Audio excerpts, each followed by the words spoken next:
नमस्कार, सुप्रभात। SMS classes यानी सरस्वती माँ असली क्लासेज में आप सभी का स्वागत है। और इन दिनों हम विशेष रूप से चर्चा कर रहे हैं जो रीट भर्ती निकली है और उसके बाद जो आवेदन भरे जा रहे हैं उनके ऊपर चर्चा की जा रही है। गवर्नमेंट ने, सरकार ने डॉक्यूमेंट अपलोड करने के लिए बोला है, विद्यार्थी डॉक्यूमेंट अपलोड कर रहे हैं। उसके बाद एक चेक लिस्ट वाली बात आई है और उसमें मूल रूप से कुछ विद्यार्थियों के सामने दिक्कतें आ रही है, अभ्यर्थी के सामने दिक्कतें आ रही है। तो वो मूल रूप से जो दिक्कत है स्व घोषणा संबंधित दिक्कत आ रही है और एक चरित्र प्रमाण पत्र संबंधी कुछ दिक्कत आ रही है, उसके ऊपर अपन आज चर्चा करने जा रहे हैं। यानी जो स्व घोषणा पत्र का प्रारूप है वो अलग अलग बनेंगे या एक बनेगा, उनको नोटरी कराने हैं या नहीं कराने हैं, उनको शपथ पत्र पर लिखना है या फिर नॉर्मल कागज पर। इनका जो संशय है वो मैं आपका कंप्लीट आज दूर कर दूंगा। और जो चरित्र यानी करेक्टर के लिए बोला है वो कैसा होगा, उसका प्रारूप क्या होगा, उसके बारे में जो भी भ्रांति है मैं दूर कर दूंगा। तो सबसे पहले मैं आपको कहना चाहूंगा कि मेरे द्वारा जो सूचना दी जाती है, मैं प्रयास करता हूं कि सरकारी सूचना हो, एकदम फैक्ट हो, आपको भ्रमित नहीं करे, सत्य सूचना आप तक पहुंचे, ये मेरा प्रयास है। तो अब तक इस भर्ती के संबंध में यानी रीट एग्जाम होने के बाद में जो एक फॉर्म भरे गए थे और वापस आवेदन मांगे गए थे वेरिफिकेशन के लिए, उसमें अभी देखें तो गवर्नमेंट की ओर से एक डॉक्यूमेंट अपलोड की पीडीएफ जारी की गई, साथ में एक वीडियो भी था। तो उसमें यह बताया गया था कि अपन डॉक्यूमेंट अपलोड कैसे करें। तो वो सारा प्रोसेस अभी तक तो एक ये बताया गया, पीडीएफ बताई गई है उसके द्वारा, और उसका वीडियो भी मैंने बनाया है, वो आप डिस्क्रिप्शन लिंक में देख सकते हो। साथ ही उसमें कुछ बच्चों को मूल निवास, विशेष मूल निवास की समस्या आ रही थी, उसके बारे में भी एक छोटा सा वीडियो मैंने बनाकर पेश किया है। उसके बाद अपन देखते हैं गवर्नमेंट के आदेश की बात कर रहा हूं, बाकी इधर उधर की बातों की बात मैं नहीं कर रहा हूं। उसके बाद एक गवर्नमेंट का एक आदेश आया था 3 तारीख को, कार्यालय निदेशक बीकानेर के नाम से, वो एक पेज का था और उसमें बहुत सारे बिंदु बताए थे। अगर उसको आप पढ़ोगे, नोटिफिकेशन है और उसमें एक चेक लिस्ट भी है 4 पेज की अलग, उसके बारे में अपन चर्चा करेंगे। और चेक लिस्ट के अंत में ये घोषणा पत्र भी है, तो अपन मूल रूप से इसके ऊपर चर्चा करने वाले हैं। तो जो कार्यालय निदेशक बीकानेर का जो आदेश है 3 तारीख का, उसमें 8 नंबर जो बिंदु है उसके अंत में लिखा हुआ 8 नंबर, उसमें बताया गया है कि अभ्यर्थी को चेक लिस्ट व समस्त प्रकार की घोषणाएं मूल प्रस्तुत करनी अनिवार्य है। ये मैंने इसलिए बताया कि अपन जो मूल घोषणाओं के बारे में चर्चा कर रहे हैं तो वो बात जो इस आदेश में बताई गई है, तो ये यहां पर एक बिंदु मिला, लेकिन यहां पर यह सिद्ध नहीं होता है कि जो समस्त प्रकार की घोषणा है वो एक पेज पर लेनी है या अलग अलग पेज पर लेनी है। तो उसके बारे में अपन आगे चर्चा करते हैं। अब अपन देखते हैं जो उसमें चेक लिस्ट में थोड़ा बहुत बताऊंगा, इसके बारे में भी मेरा एक वीडियो आने वाला, उसमें आपको अच्छे से बताया जाएगा कि किसमें क्या भरना है, एकदम ऑथेंटिक सूचना दी जाएगी।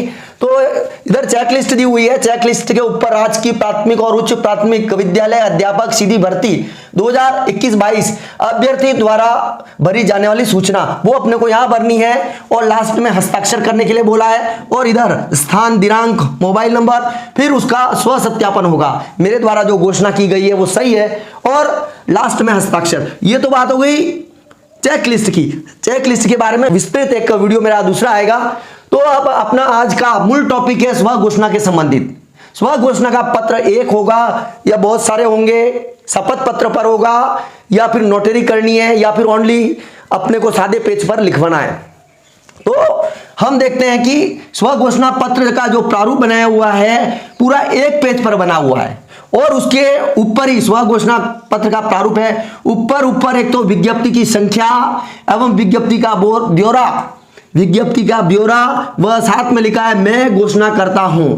फिर नीचे 8 बिंदु दिए हुए हैं, कुल मिलाकर एक घोषणा पत्र में 8 बिंदु दिए हुए हैं। 8 बिंदु में अलग अलग बात कही गई है, जिसमें पहले में बताया गया है कि मैं राजस्थान का निवासी हूं, दूसरे में विधवा एवं विच्छिन्न विवाह के बारे में बताया गया है, तीसरे में संतान संबंधी घोषणाएं, चौथे में दहेज लेने नहीं लेने के संबंध में घोषणाएं, पांचवें में भूतपूर्व सैनिकों के संबंध में घोषणाएं, और छठे और सातवें, आठवें, इस तरह 8 घोषणाएं। इसमें एक पुलिस आपराधिक का भी मामला है।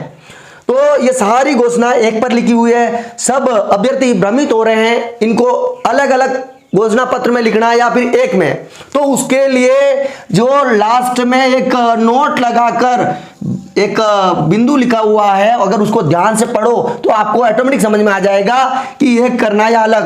यहां साफ साफ लिखा हुआ है, जो लागू हो उसको भरे तथा लंबित निर्णित समस्त आपराधिक प्रकरणों का समस्त विवरण अंकित करे। तो इसमें साफ साफ लिखा है कि इन बिंदुओं में जो लागू हो उसको भरना है। इसका मतलब ये हुआ, ये जो सारी सूचना है वो एक पेज पर भरी जाएगी। बात क्लियर है? जो 8 सूचना है, पहली सूचना सबके लिए लागू होती है, दूसरी सूचना जो महिलाओं के लिए लागू होती है लगभग, और 5वीं सूचना है भूतपूर्व सैनिकों के लिए लागू होती है। यानी जो दूसरी और 5वीं संशय रहता है सभी पुरुषों के लिए लागू होती है या नहीं होती है। तो आप को उनमें या तो सभी का फॉर्मेट एक बन जाए, और जो लागू नहीं है उनको उनमें कुछ भी मत भरो, या फिर जो जो बिंदु लागू है, यानी पहला बिंदु लागू है 1 नंबर डालकर लिख लो, मैं राजस्थान का मूल निवासी हूं। और आपके लिए अगर दूसरा बिंदु लागू है, महिला है, विधवा है, विच्छिन्न है, तो दूसरा बिंदु लिख लो। फिर तीसरा बिंदु लागू है संतान संबंधी, ये सबका लगभग सबके लिए लागू होता है, तो तीसरा बिंदु भी लिख दो। चौथा बिंदु सबके लिए लागू होता है, चौथा बिंदु, यानी जो जो बिंदु आपके लिए लागू हो रहे हैं वो लिख लीजिए। और लास्ट में यहां आ जाएगा आवेदक का नाम, पहले तो आ जाएगा हस्ताक्षर, नाम, और ये ऑटोमेटिक दे रखा है उस प्रपत्र में, और साइड में देना, और नीचे स्व घोषणा करनी है जैसे अपन चेक लिस्ट में करते थे, और नीचे हस्ताक्षर आएंगे घोषणा में। स्व सत्यापन है, अपन खुद सत्यापन कर रहे हैं, यानी मेरे द्वारा जो सूचना भरी गई है वो सही है। और मैं आपको बताना चाहूंगा कि ये स्व घोषणा पत्र है। स्व घोषणा पत्र को आप सिंपल कागज पर लिखोगे तो भी चलेगा, यहां शपथ पत्र नहीं है। यहां शपथ पत्र का अर्थ होता है एफिडेविट, एफिडेविट होता है तो आपको शपथ पत्र पर लिखना पड़ता है। एफिडेविट यानी शपथ पत्र, उसको शपथ पत्र बनवाना पड़ता है, उसको नोटरी भी करवाना पड़ता है। और यहां पर अपना है स्व घोषणा पत्र, जिसे कहा जाता है सेल्फ डिक्लेरेशन, यानी अपने खुद की घोषणा अपन खुद कर रहे हैं और नीचे अपने सिग्नेचर करके दे रहे हैं। तो यहां पर जरूरी नहीं है कि आप उसको एक शपथ पत्र पर भर कर दो। और मैंने ये सूचना आगे से भी प्राप्त करी है एक विशेष सूत्र से, यानी कि आपको एक शपथ पत्र पर लिखवाना है या फिर एक सफेद कागज पर चलेगा, तो वहां की यही सूचना है। अभी तक तो आपको ये जो सूचना है स्व घोषणा पत्र की, एक कागज पर, सादे कागज पर लिखनी है, जो आपके काम की है उनको लिखना है, या फिर सभी लिख लो, और जहां जो जो अपने काम की नहीं है उनको मत भरो, या फिर जो काम की है वो बिंदु भर दो एक पेज पर, और नीचे स्व सत्यापन कर दीजिए अपने व्हाइट कागज पर। आपको बिल्कुल संशय करने की जरूरत नहीं है, बिल्कुल घबराने की जरूरत नहीं है, बिल्कुल इजी फॉर्मेट है। आपको न इधर उधर भटकने की जरूरत है, अभी से आपको भटकने की जरूरत नहीं है। अभी तो फिलहाल आपको डॉक्यूमेंट अपलोड करने हैं, डॉक्यूमेंट अपलोड करने हैं, उसके बाद 10 तारीख के बाद जैसे जैसे वेरिफिकेशन आएगा तब आपको ये पेश करना पड़ेगा। तो उसमें एक व्हाइट कागज पर प्रिंट करवा लेना, और नीचे स्व सत्यापन हो जाएगा। ना आपको इसमें नोटरी करानी है, ना शपथ पत्र है इसका कोई, शपथ पत्र पर नोटरी नहीं करवानी। ये मैंने आगे से सूचना प्राप्त करी है, जो लोग वीसी में मौजूद थे उनसे ये सूचना प्राप्त करी है। तो आपका ये मैटर क्लियर हो गया होगा। स्व घोषणा पत्र संबंधी जो आपका जो संशय था, जो मैंने सूचना दिया ऑथेंटिक है, गवर्नमेंट की सूचना है लगभग, और जिसको अपन यहां पढ़कर भी प्राप्त कर सकते हैं। एक पेज पर करना या अलग अलग पेज पर, यहां पढ़ने से अपने को भी पता चल रहा है पूरा एक पेज बनाना है, और उसमें जो लागू है उसको ही भरना है, यानी जो सूचना लागू है वो भर दीजिए, बाकी मत भरिए, बाकी लिखिए ही मत, या फिर लिखो तो उनमें भरिए ही नहीं जिनमें अपना लागू नहीं होता है। तो ये हो गया अपना स्व घोषणा पत्र संबंधी जो कंफ्यूजन था वो दूर हो गया। और अगर आप ये जो स्व घोषणा पत्र है किसी स्टाम्प पर भी लिख लेते हो तो मेरे हिसाब से गलत नहीं होना चाहिए। सभी बिंदु लिख दो किसी स्टाम्प पर, तो वो भी आपका गलत नहीं होना चाहिए। अब दूसरा मैटर चल रहा है चरित्र प्रमाण पत्र संबंधित। अब हम बात करते हैं चरित्र प्रमाण पत्र की। तो एक अपन देख रहे हैं कि आपके चेक लिस्ट में बिंदु 28 पर दिया गया है, अभ्यर्थी के अंतिम शिक्षण संस्थान द्वारा प्रदत्त चरित्र प्रमाण पत्र। यानी एक चरित्र प्रमाण पत्र तो वो चाहिए जो आपको अंतिम शिक्षण संस्थान से मिला था, चरित्र प्रमाण पत्र। और इसके अलावा आपको 2 कैरेक्टर सर्टिफिकेट यानी चरित्र प्रमाण पत्रों की जरूरत और होगी। और वो आपको बनाने हैं जो मार्केट में नॉर्मल फॉर्मेट आता है, सिंपल सा चरित्र प्रमाण पत्र, वो या तो किसी गजेटेड या किसी डॉक्टर या किसी राजपत्र अधिकारी से करवा सकते हो। उससे ये सिद्ध होगा कि आपका वर्तमान में कैरेक्टर सही है। आप वहां वेरिफिकेशन से के लिए जा रहे हो तो आपको जो अधिकारी है, राजपत्र अधिकारी या डॉक्टर, वो लिख कर देगा इसका कैरेक्टर सही है। उसके लिए आपको चाहिए कैरेक्टर सर्टिफिकेट, तो वो आपको सिंपल फॉर्मेट जो मार्केट में उपलब्ध है उसी पर बनाना है। ज्यादा चिंतित होने की जरूरत नहीं है, कोई फोटो युक्त ला रहा है, कोई कहां से कैसे कैसे न जाने कैसे फॉर्मेट आ रहे हैं। तो जो चरित्र प्रमाण पत्र है, एक तो आपका जो कॉलेज से आएगा वो, और दो सिंपल से कैरेक्टर सर्टिफिकेट चाहिए, वो मार्केट में उपलब्ध हो जाएंगे। उनको भरकर राजपत्र अधिकारी या फिर डॉक्टर से करवाने हैं, वो आपको चाहिए। तो आपको समझ में आ गया होगा कि स्व घोषणा पत्र और चरित्र प्रमाण पत्र संबंधित जो संशय था वो आपका दूर हो चुका होगा। साथ में मेरी जो नेक्स्ट क्लास आने वाली है, जो अपन चेक लिस्ट भरोगे उसमें कोई गलती नहीं रहे, उसको मैं अच्छे से देखकर बनाऊंगा। तो आप जुड़े रहिए मेरे इस चैनल से। साथ ही अगर आपने मेरे चैनल को सब्सक्राइब नहीं किया है तो सब्सक्राइब जरूर कर लेना, ताकि आने वाले समय में कोई नई सूचना है, यानी कोई स्व घोषणा या चरित्र प्रमाण पत्र का कोई नया अपडेशन होता है तो तुरंत आप तक पहुंच सके। बिल्कुल जल्दबाजी नहीं करें। डॉक्यूमेंट अपलोड का कार्य अच्छे से चल रहा है। आपको 200 KB की PDF बनानी है। 10वीं की मार्कशीट 2 है तो उसकी एक PDF बनेगी। 10वीं के मार्कशीट प्रमाण पत्र अलग अलग है तो उसकी एक PDF बना देनी है। उसी तरह 12वीं की एक PDF बनेगी। उसी तरह अगर BA में आपके तीनों मार्कशीट प्लस आपकी डिग्री भी है तो उसकी PDF बना दीजिए।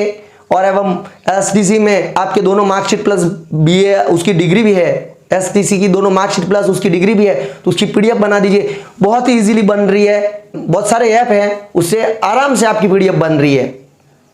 तो और उन PDF को करना कुछ नहीं है, आप लॉगिन पासवर्ड बनाकर उसको अपलोड करना है। ना उसमें सेव का ऑप्शन आ रहा है, ना उसमें लॉक का ऑप्शन आ रहा है फिलहाल तो। और जैसे ही आप आपके डॉक्यूमेंट अपलोड कर दोगे तो उस वाले ऑप्शन में आ जाएगा डॉक्यूमेंट अपलोडेड यस। इसका मतलब आपके डॉक्यूमेंट अपलोड हो चुके हैं। और नेक्स्ट जो आपके डॉक्यूमेंट वेरिफिकेशन सूचना है जो आपको मेल या फिर आपके SMS से द्वारा आपको दी जाएगी। साथ ही आपका जो लॉगिन पासवर्ड है उससे भी आप देखते रहें कि आपका जो जिला आवंटन है वो हुआ है या नहीं हुआ है। पहले आपको डॉक्यूमेंट अपलोड करने हैं, जो आप कर रहे हैं। बहुत ही ईजी काम है, कोई भारी काम नहीं है, सिर्फ 5 मिनट का काम है। अगर आपकी PDF तैयार है तो 5 मिनट का काम भी नहीं है। लॉगिन पासवर्ड खोल करके आप उसमें अपलोड कर दीजिए। और उसके बाद आपको चेक लिस्ट बनानी है, उसमें आपको जल्दबाजी नहीं करनी है। उसके बाद आपको जिला आवंटन की सूचना मिलेगी, जहां आपका वेरिफिकेशन या काउंसलिंग जो है, जो प्रोसेस होगा, तो जो भी सूचना है मेरे द्वारा आपको दे दी जाएगी। और मैं आपको बताना चाहूंगा कि अगर आपने डॉक्यूमेंट अपलोड कर दिए और हो सकता है किसी ने एक मार्कशीट अपलोड करी है, वो कह रहा मेरे दोनों मार्कशीट अपलोड करनी थी, रह गई, तो वापस PDF बनाए, वापस से एडिट हो रहा है। जो नया डॉक्यूमेंट अपलोड करना चाह रहे हो वो 10 तारीख तक इजीली हो रहा है, तो आपको घबराने की भी जरूरत नहीं है। अगर आपके उस फॉर्मेट में कोई गड़बड़ी रह गई है, या गड़बड़ी तो नहीं कह सकते हैं, कोई डॉक्यूमेंट पूरा अपलोड नहीं है, तो वापस PDF बनाकर अपलोड करवा दीजिए। तो जुड़े रहिए मेरे चैनल से, जहां से एक ऑथेंटिक एवं व्यवस्थित सूचना मिलेगी, सटीक सूचना मिलेगी। और मैं आपको कहना चाहूंगा मेरे चैनल पर मैथ्स और इंग्लिश की क्लासें भी मौजूद है, उसके प्लेलिस्ट में जाकर देख सकते हैं, जिसमें मैंने मैथ्स की क्लासों में व्यवस्थित बताया है, सिखाया है, व्यवस्थित सिखाने का प्रयास किया है, बहुत ही सरल तरीके से सिखाने का प्रयास किया है। साथ ही मैं सरस्वती माँ से प्रे करना चाहूँगा कि आप जिस लक्ष्य के लिए आपका प्रयास कर रहे हैं वो आपका लक्ष्य आप अचीव करो। तो एक बार जय सरस्वती माँ। मिलते हैं अपन नेक्स्ट क्लास में, तब तक के लिए जय हिंद, जय भारत।